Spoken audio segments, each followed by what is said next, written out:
आज से हम लोग इतिहास के बारे में जानकारी प्राप्त करेंगे। इतिहास माने होता है इति माने बीती, इति माने बीती, और हास माने होता है कहानी,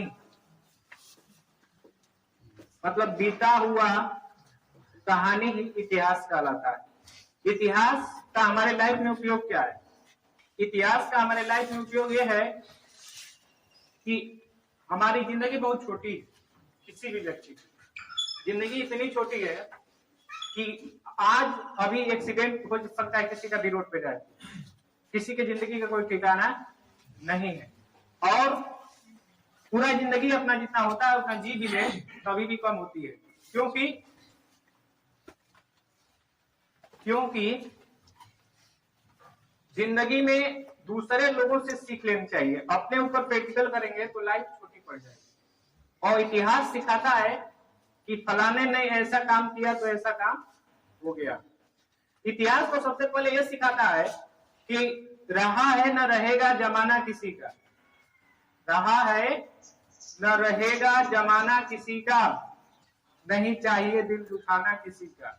अर्थात हमारे देश में अशोक से लेकर के, अशोक अपने 99 भाइयों की हत्या करके गद्दी पर बैठा, और बाद में कलिंग का युद्ध में उसने हथियार को छोड़ दिया। सिकंदर महान आया था, सिकंदर महान का गुरु का नाम अरस्तु था, और अरस्तु सिखाता सिकंदर को कि देखो चांद है, अब पूरी दुनिया और चांद को मुट्ठी में कर ले। बचपन से उसको सिखाया जाता था, और सिकंदर इसी चाहत में हर देश को जीतते हुए भारत की धरती पर जब आया तो उसकी मुलाकात पंजाब के एक राजा से हुआ जिसका नाम पौरस था। पौरस एक ऐसा राजा था कि जो युद्ध होता है साहस से होता है। इसके सामने ठीक गया, कहा कि तुम कोई भी हो दुनिया में, हम तुमसे डरने वाले नहीं हैं। उसकी बहादुरी पे खुश होकर के इसका राज्य वापस कर दिया सिकंदर, और यहीं पे उसके साथ एक ऐसी घटना घटी जिससे वो भी युद्ध से विराम दे दिया और बेबीलोन चला गया, जहां उसका 35 वर्ष की अवस्था में मृत्यु हो गई। इतिहास ये सिखाता है कि हमारे देश में कृष्णदेवराय राजा हुआ करते थे, और भारत में 7 मुख्य राजा थे, जिसमें 5 मुस्लिम थे और 2 थे हिंदू थे। एक मेवाड़ के राजा दारासंगा, और एक विजयवाड़ा जो पीछे पड़ता है साउथ में, उधर हिंदू 2 राज्य थे। और उस कंडीशन में जो कृष्णदेवराय थे उनके जैसा कोई प्रतापी राजा नहीं था, लेकिन उनका जनरेशन जब आया तो सब बर्बाद कर दिया। कोई कितना भी बड़ा हो, अगर आगे जो उसका जनरेशन है वो सही नहीं रहेगा तो साम्राज्य नहीं चला पाएगा। इसीलिए कहा जाता है कि पूत कपूत तो क्यों धन संचय, अपूत सपूत तो क्यों धन संचय। एक श्लोक है ना, पूत कपूत तो क्यों धन संचय, अपूत सपूत तो क्यों धन संचय। इसका अर्थ होता है कि अगर पूत कपूत है, आवारा है, तो उसके लिए अगर कितना भी हम धन नून चाट के बिटोर ले वो 10 दिन में बर्बाद कर देगा। अब पूत कपूत हो जाए, मतलब उसके अंदर बुद्धि हो, ज्ञान हो, विवेक हो, तो वो गरीबी में भी रहेगा। तो गरीबी में पैदा होना गुनाह नहीं है, गरीबी में मरना गुनाह होता है। वो अपने आप को उस काबिल बनाएगा कि अपनी खुद की पहचान हो जाएगी उसकी। इसीलिए धन के पीछे नहीं भागना चाहिए। इतिहास हमें सिखाता है कि हमारे देश में इतिहास को 3 पार्ट में बांटेंगे। तो एक प्राचीन इतिहास,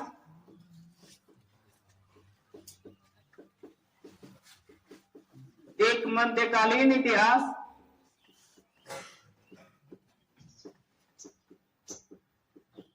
और एक आधुनिक इतिहास।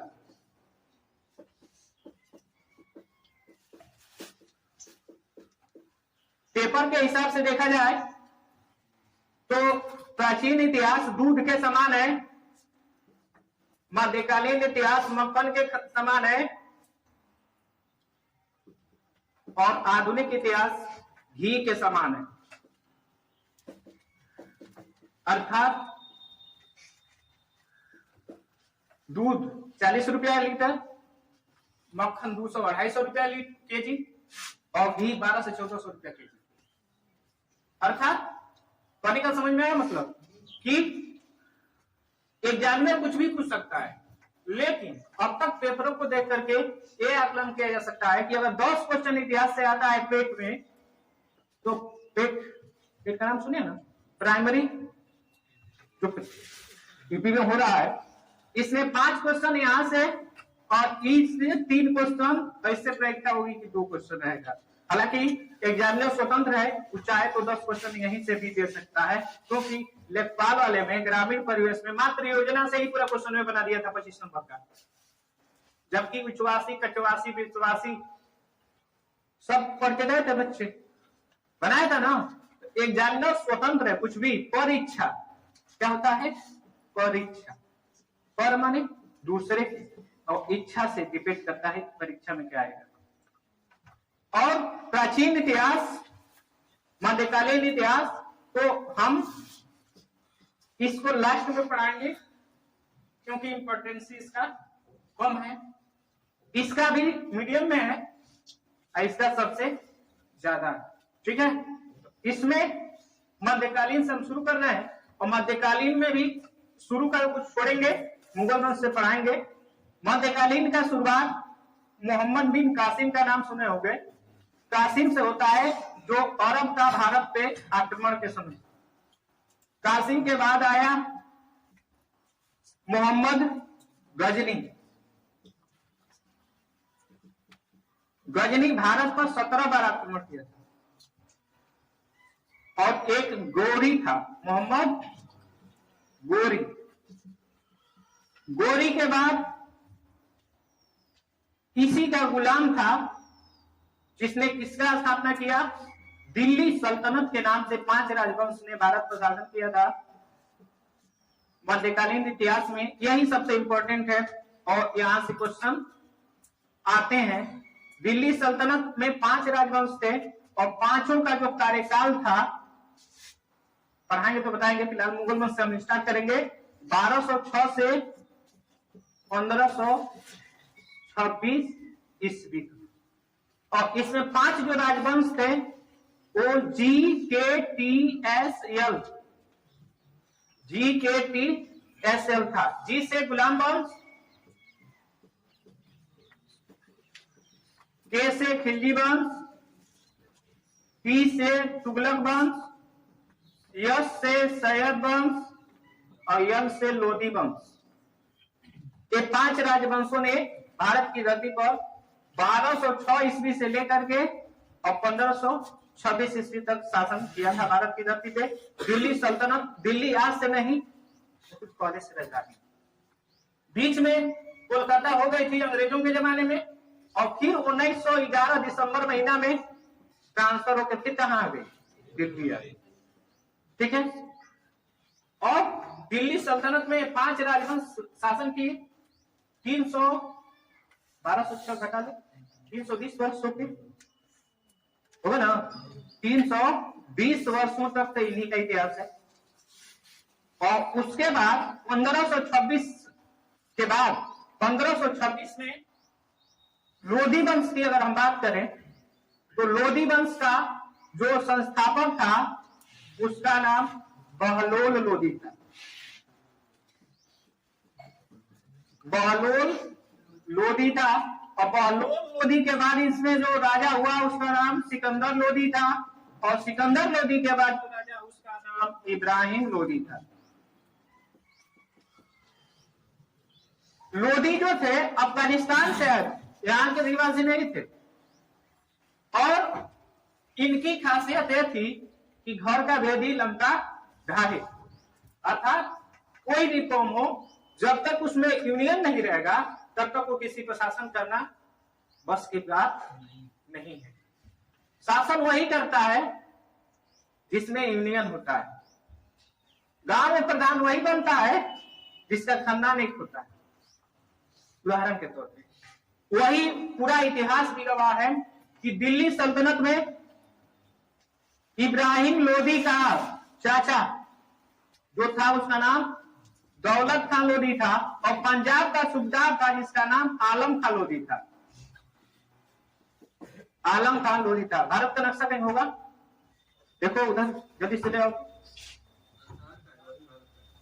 भारत का नक्शा होगा वीडियो बन गई। भारत का नक्शा देखो तो है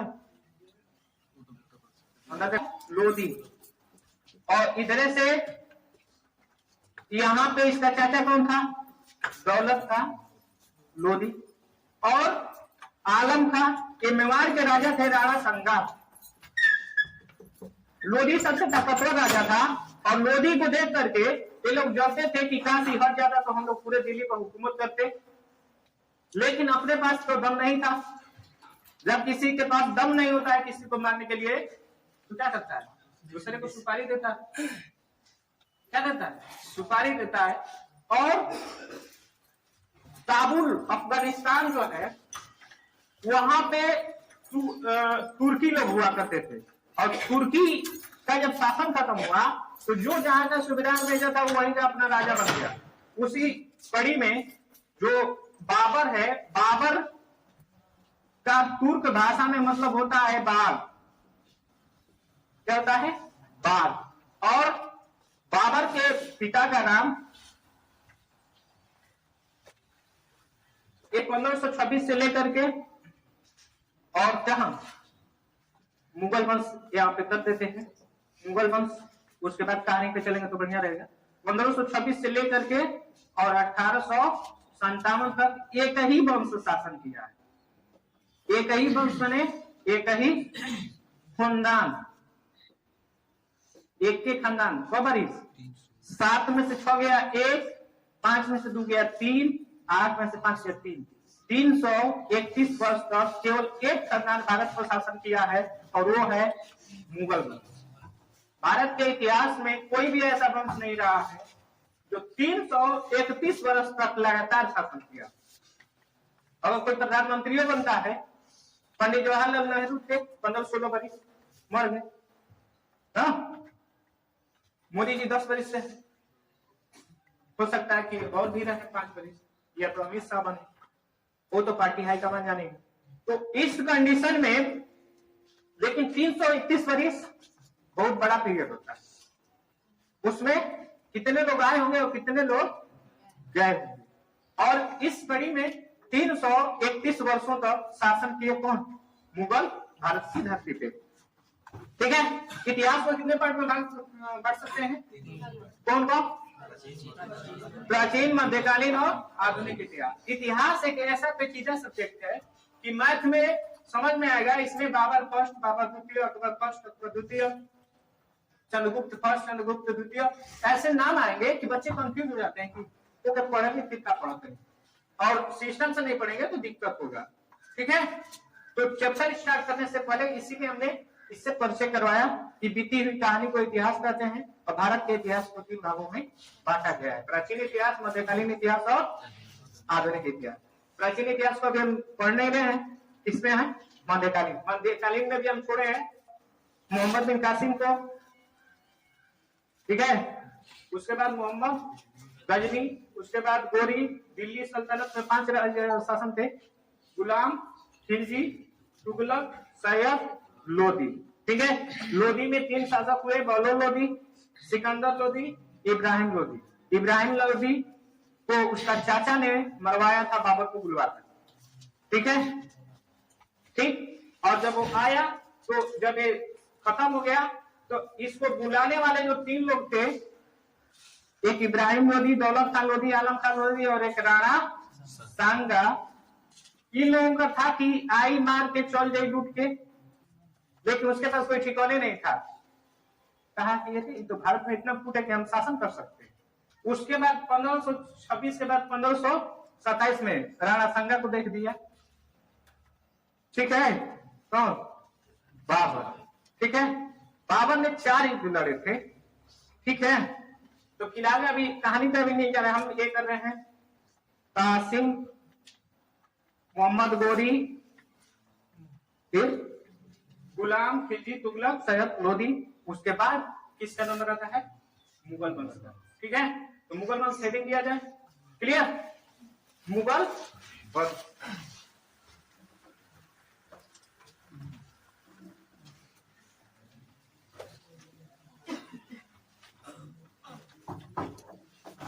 कहाँ के बाद उसमें नहीं आ रहा है वीडियो, इधर से इधर जाने के बाद को दूसरा हुआ खानवा का युद्ध। इसमें किसे हराया बताओ? राणा सांगा को हराया था। एक पान का घर चल रहा, पानी तो खा से खानवा, च से चंदेरी, अथवा से घाघरा। इसमें इब्राहिम लोदी को उसके बाद हराया राणा सांगा को, ये बोलोले रहूं, ठीक है, राणा सांगा को। उसके बाद मेदनी राय को, और उसके बाद ये इब्राहिम लोदी का भाई था उसको, प्लस अफगानों को, ठीक है।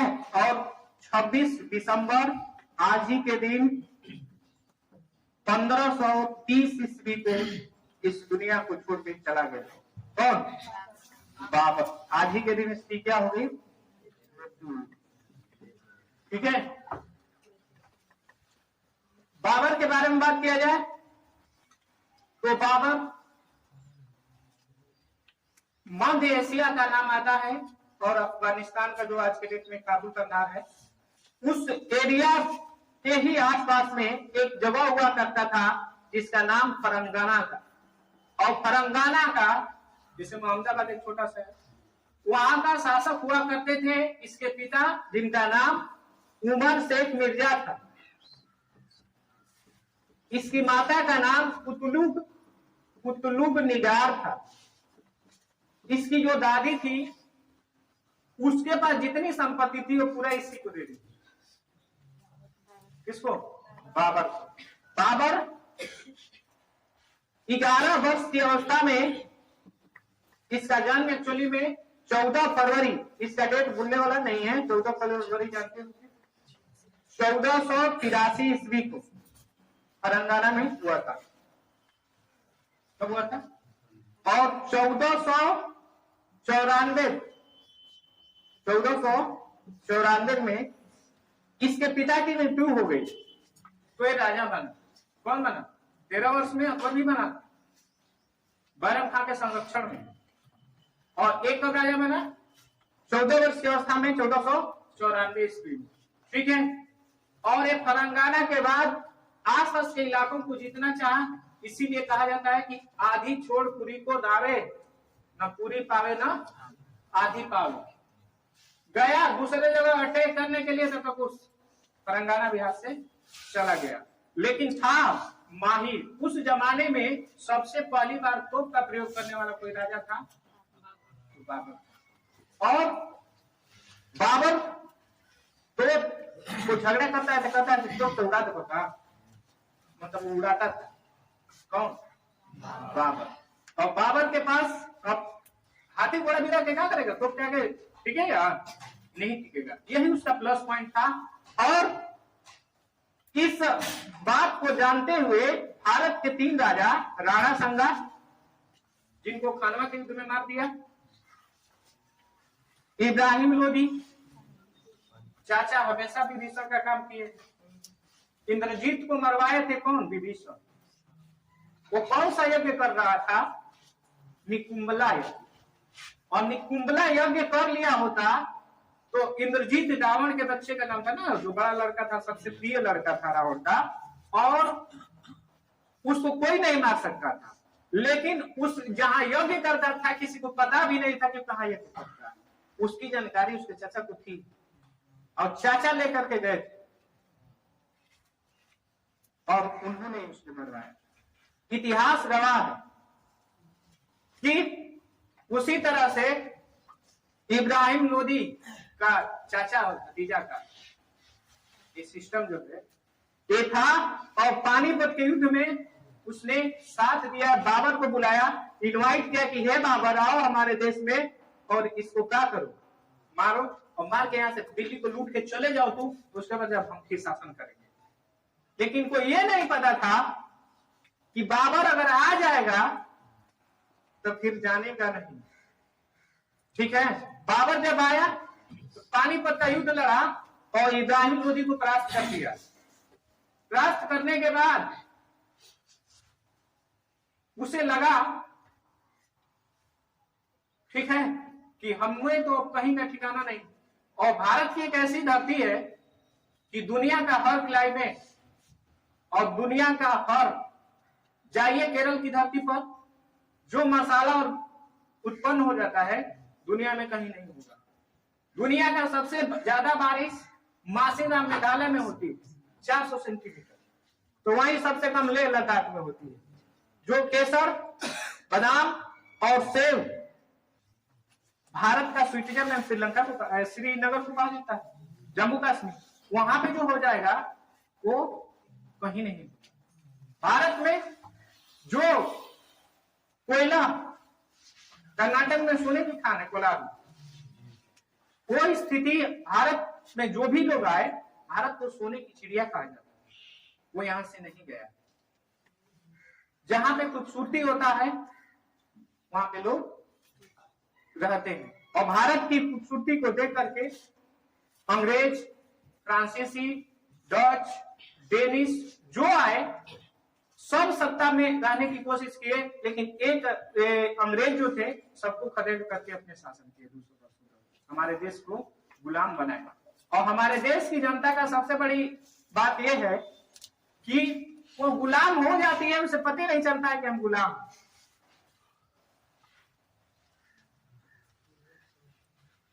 हमारा देश 1757 से गुलाम था, जिसमें जहांगीर जिसने सिग्नेचर कर दिया था, सर थॉमस रो और कैप्टन हाकिंस उसके जमाने में आए थे ना। 1605 ईस्वी में जब अकबर मरा था और सत्ता किसके हाथ में गई थी? जहांगीर। तो उसका एक लड़का था जिसका जन्म नहीं हो रहा था, तो सलीम चिश्ती के दरगाह पर जाकर के मन्नतें मांगा था, तो एक लड़के का जन्म हुआ और उन्हीं के नाम पर उसका नाम रखा था सलीम, और उसी के नाम पर एक गाना निकला था, छोड़ छाड़ के सलीम की गली अनारकली जिसको चली।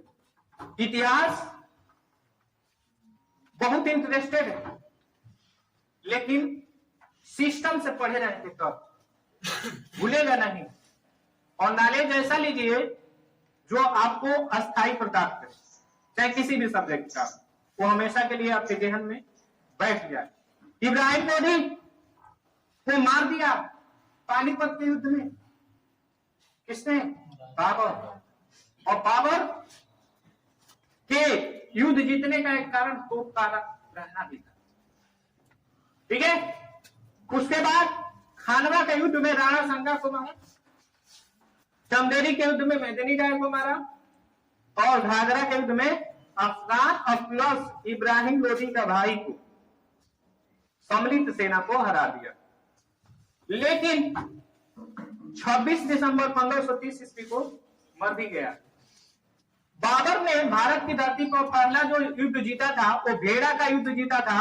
भेड़ा का युद्ध यूसुफ जाई के बीच हुआ था, और ये युद्ध जो हुआ था 1519 ईस्वी। तो 1519 से 1530 तो घटा दीजिए, कितने वर्षों तक शासन किया? 11 वर्ष तक, लगभग 11 वर्षों तक भारत की धरती पर शासन करने वाला शासक बाबर। ठीक है, कोई दिक्कत है? बाबर जब मर गया, ठीक है, तो बाबर के 4 पुत्र थे, जिनका नाम, बोर्ड पूरा भर गया, इतना लिखवा दे तब घुमाएंगे, पढ़ाए पढ़ा लें, इतना लिख लिया जाए। ठीक है, बाबर मर गया तो इसका प्रवास, मतलब बाबर का लिख लिया जाए, उसके बाद अगली चीज का प्रवास किया जाएगा, अगली चीज को पढ़ा जाएगा। ठीक है, बाबर के मुख्य चीज क्या है? बाबर कहां से आया था? बोलो, तेलंगाना से। बाबर के पिता का नाम उमर शेख मिर्जा, कुतुब निगार, माँ का नाम, ठीक है, इसमें 4 युद्ध लड़े, पानीपत, खानवा, चंदेरी, गागरा, सभी से संबंध मर गया। देखा जाए लोधी वंश के बाद, लोधी वंश के बाद, लोधी वंश के बाद जो नवीन वंश प्रकाश में आई, जो नवीन वंश प्रकाश में आई,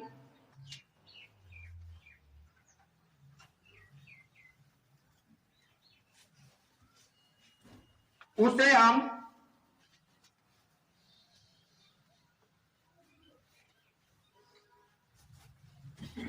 मुगल राजवंश के नाम से जानते हैं। मध्यकालीन इतिहास में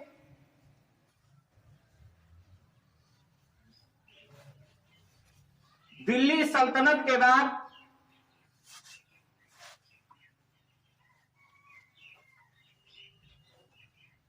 दिल्ली सल्तनत के बाद 331 वर्षों तक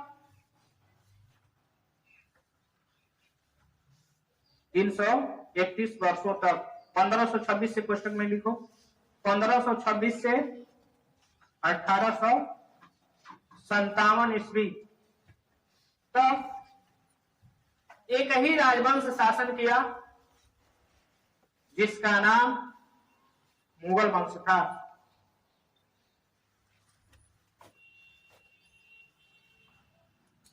मुगल वंश का अस्थायी संस्थापक, अस्थायी, अस्थायी ना, अस्थायी संस्थापक बाबर को माना जाता है, जबकि अस्थायी संस्थापक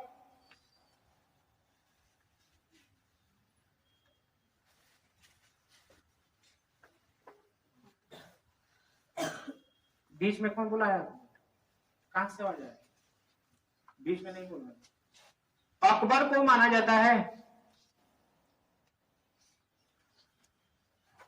अकबर को माना जाता है।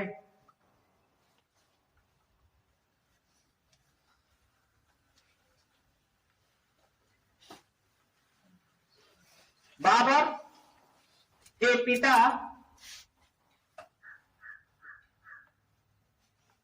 का नाम उमर शेख मिर्जा था,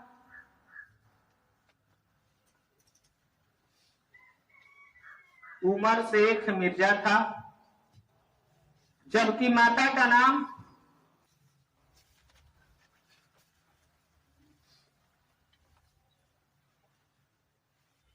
कुतलुग निगार था, कुतलुग निगार था।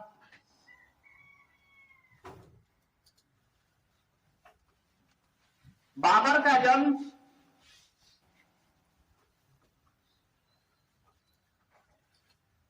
14 फरवरी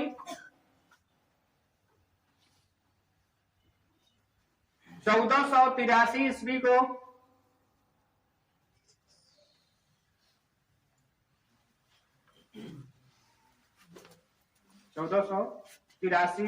को तेलंगाना में हुआ था, जो मध्य एशिया में पड़ता है।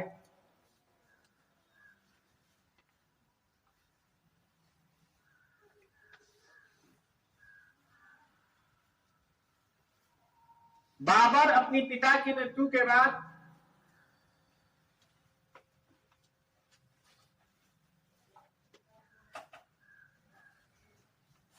8 जून 1494 ईस्वी को तेलंगाना की गद्दी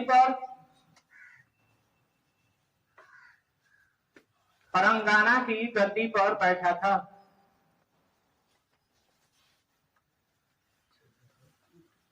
बाबर को भारत पर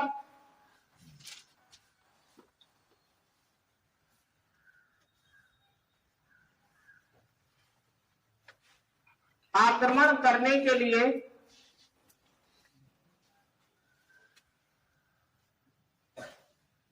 आमंत्रित किया था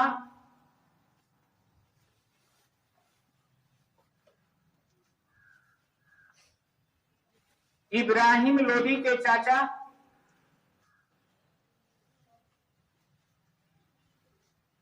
दौलत खान लोदी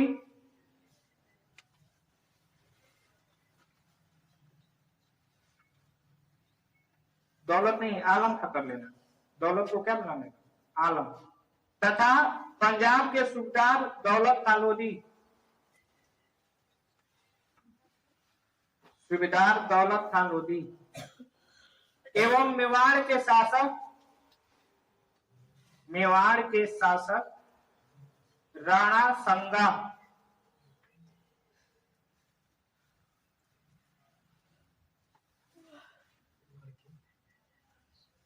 बाबर के भारत पर आक्रमण करने का मुख्य कारण माना जाता है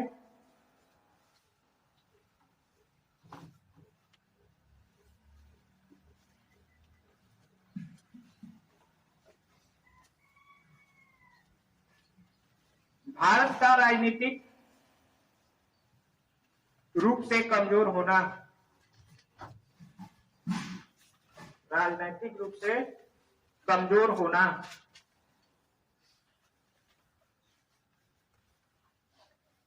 बाबर का भारत पर पहला आक्रमण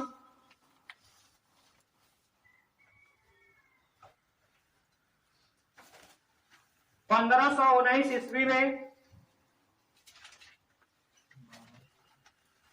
का पहला आक्रमण 1519 ईस्वी में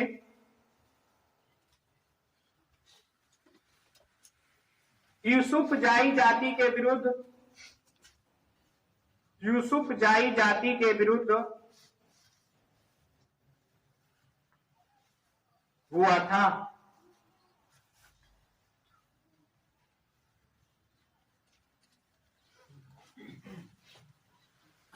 बाबर ने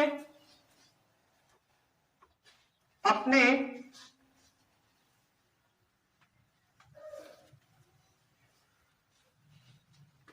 पहले आक्रमण में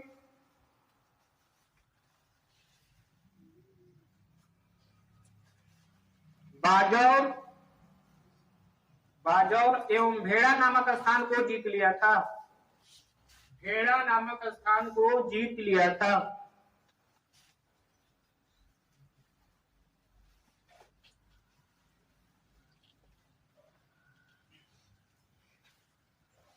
बाबर ने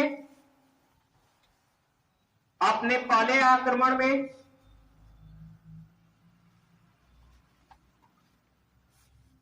पहली बार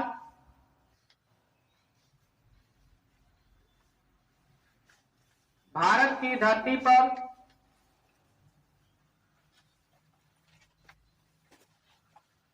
तोप का प्रयोग किया था।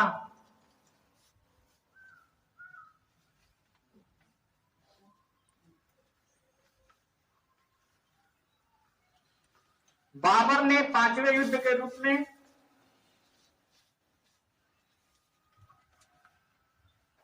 पानीपत का युद्ध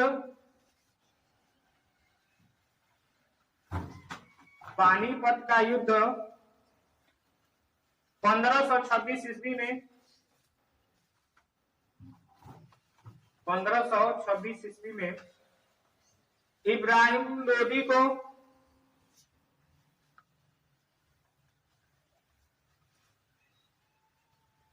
पराजित किया था।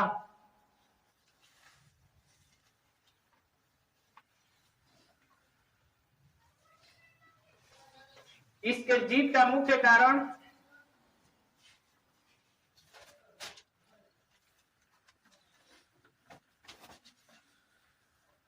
उस्ताद अली और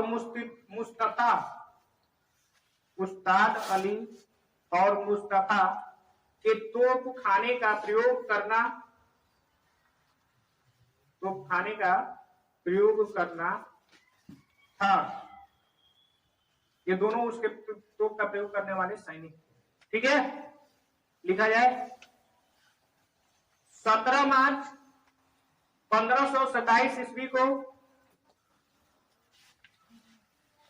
17 मार्च 1527 ईस्वी को खानवे के युद्ध में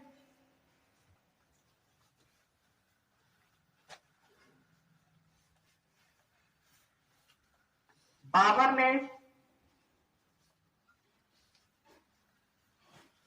ने राणा संगा को पराजित किया था।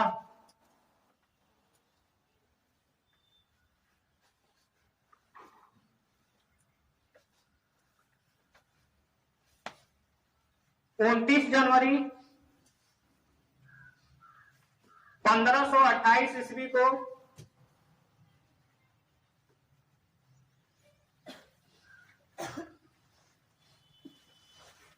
चंदेरी के युद्ध में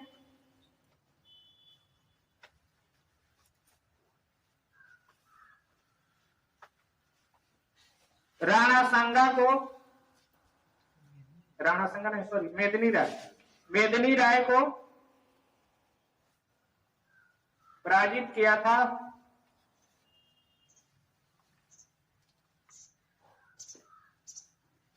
6 मई 1529 ईस्वी को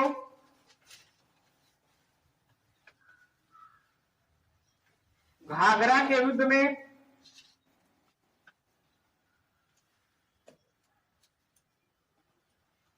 बाबर ने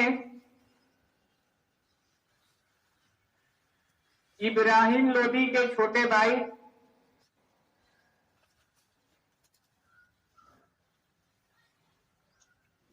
महमूद लोदी को और अफगानों के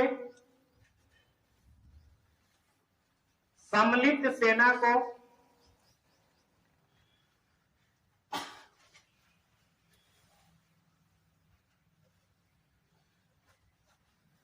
पराजित किया था।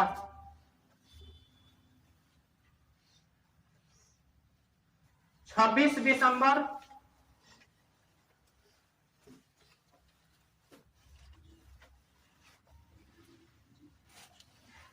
1530 ईस्वी को बाबर की मृत्यु हो गई।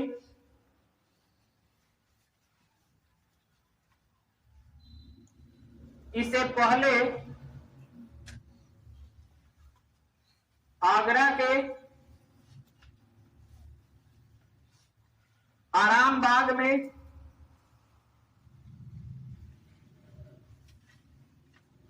दफनाया गया था।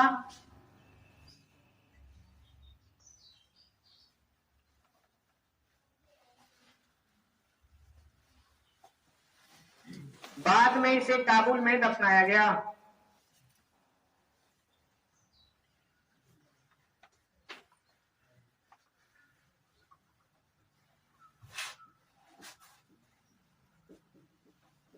इसका मोबाइल को भी आ रहा है, मोबाइल साइलेंट में म्यूट करके रखा करो। लिखो, बाबर ने पूछ के बाबरी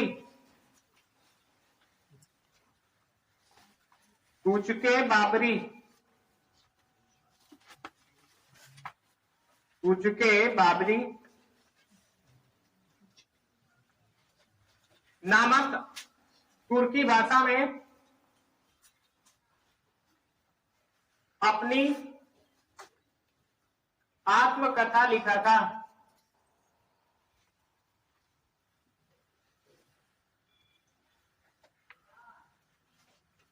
जिसे बाबरनामा के नाम से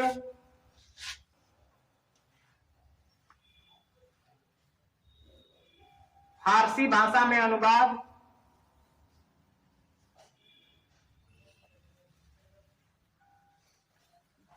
बाबरनामा के नाम से फारसी भाषा में अनुवाद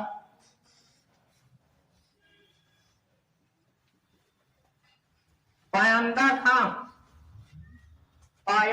खां और अब्दुल रहीम खान खाना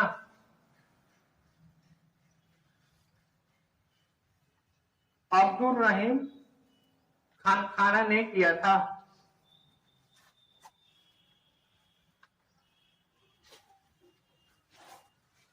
बाबर को बाघ का बहुत बड़ा शौक था।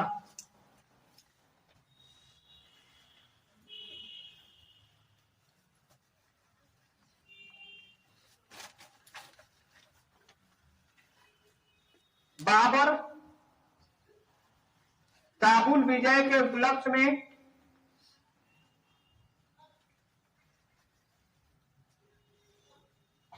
काबुल वासी के प्रत्येक नागरिक को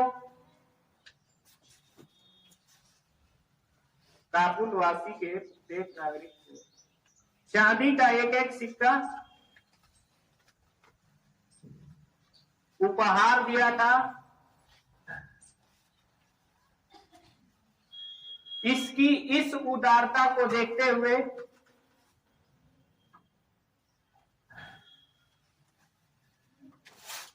बाबर को कलंदर की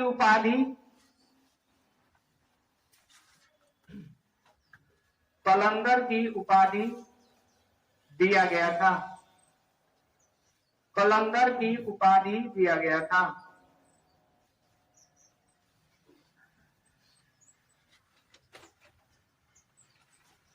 कलंदर की उपाधि दिया गया था।